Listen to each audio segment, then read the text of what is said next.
Today, we are digging into a massive story of smoke, soil, and power. We're talking about the fires that have been tearing through Brazil's most vital ecosystems, from the Amazon all the way to the Pantanal. You've seen the headlines, you've seen the satellite images. A huge part of a nation is literally on fire. But you have to understand, these aren't just random wildfires. The evidence we're looking at today argues that many of these are set on purpose. So that leads to the real question. Who lit the match? Well, the answer isn't simple. It's this tangled web of land, money, and power. A whole network of organizations in Brazil dug into this, and they compiled all their findings into a dossier they called Agro é Fogo, which translates to Agro is fire. And it's their investigation that we're breaking down today. We've poured through all the data, the case studies, the personal testimonies in this dossier to really map out what's going on. So with that, let's dive in. Okay, first things first, we have to get our heads around the incredible scale of what we're talking about. Section 1, a nation in flames. Just try to let this number sink in for a second. 4.1 million. That is how many hectares of the Pantanal, the world's largest tropical wetland, went up in smoke in 2020 alone. To put that in perspective, we are talking about an area bigger than the entire country of Switzerland, turned to ash in 1 year. This is a catastrophe on a continental scale. And you know, these fires aren't just happening randomly. The hotspots, places like São Félix do Xingu and Altamira, they trace a really clear pattern.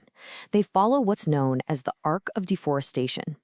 It's the exact front line where industrial agriculture is pushing, and pushing hard, into Brazil's natural biome. And that brings us to a really crucial point that the dossier makes, which is that not all fire is created equal. This is Section 2, a tale of two fires. For centuries, you see, indigenous and traditional communities have used fire as a tool. Practices like Roças de Toco, which is a kind of small-scale rotational farming, are part of a really sophisticated system. Fire is used carefully, in small plots, to clear a space for growing food. The ash actually fertilizes the soil, and then they move on, letting the forest grow back. It's a regenerative cycle, a relationship with the land. So you've got two totally different things happening. On one side, you have this traditional fire. It's small, it's controlled, and it's for survival. But the dossier puts this in sharp contrast with what it calls agribusiness fire. This is fire on a whole other level, an industrial scale meant to clear huge territories for profit. And often, as we'll see, it's used as a weapon to drive people off their land. So why? What is the motive for this kind of destructive fire? Well, it comes down to one word: profit.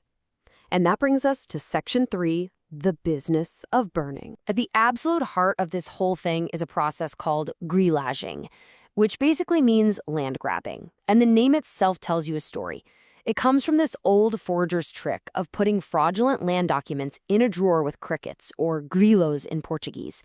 The crickets would chew on the paper and leave droppings, making it look old and authentic. No joke. And the dossier lays out how the modern cycle works. It's this brutally effective 4-step playbook for turning public land into a private commodity. Step 1, invade. Step 2, deforest, using the destruction itself as your proof that you're using the land. Step 3, expel anyone who is already living there. And finally, Step 4, use your political connections to launder the title and make it legal. It's a system that literally turns crime into property. So what is all this cleared land for? Well, look at this. A whopping 88% of Brazil's grain production is soy and corn. And that's mostly for animal feed and for export. Meanwhile, the food that people in Brazil actually eat every day, rice and beans, that makes up just 4%. That difference right there, that tells you everything you need to know about the global economic engine driving all this. This quote, which researchers recorded from a land grabber in the Amazon, just sums up the whole twisted logic perfectly. Dono é quem desmata.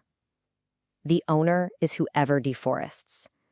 In these frontier areas, destruction has basically become the same thing as a property deed. Now, a system like this, it can't just exist in a vacuum, right? It needs political cover to survive, to thrive even. And that brings us to our fourth section, the politics of deforestation. The dossier points to a really clear pattern of political decisions that basically rolled out the red carpet for this destruction. It started back in 2009 with programs and laws that critics say began to legalize past land grabs. By 2019, things escalated to events like the Day of Fire, which was a coordinated arson attack in the Amazon. And the dossier argues all of this happened while the very agencies meant to protect the environment were being systematically taken apart. But this isn't just about trees or land titles or politics. It's about people. And that's Section 5, the human cost. When you look at the data on violence related to these land and fire conflicts, the pattern is just impossible to ignore. Indigenous peoples are the most frequent victims by far, followed by quilombolas, who are communities founded by descendants of escaped slaves, and other traditional peoples. These are the very people who have lived on this land for generations, and they're the ones paying the highest price. As the geographer Carlos Walter Porto Gonçalves, who is cited in the dossier, reminds us, the loss here is just profound. It's not just that a piece of land is gone. What's being destroyed is an entire world. A world of knowledge, of specific technologies, of medicine, of culture. It's the erasure of a way of being. To make this completely real, just listen to this story from Donna Leonida, who lives in a community in the Pantanal.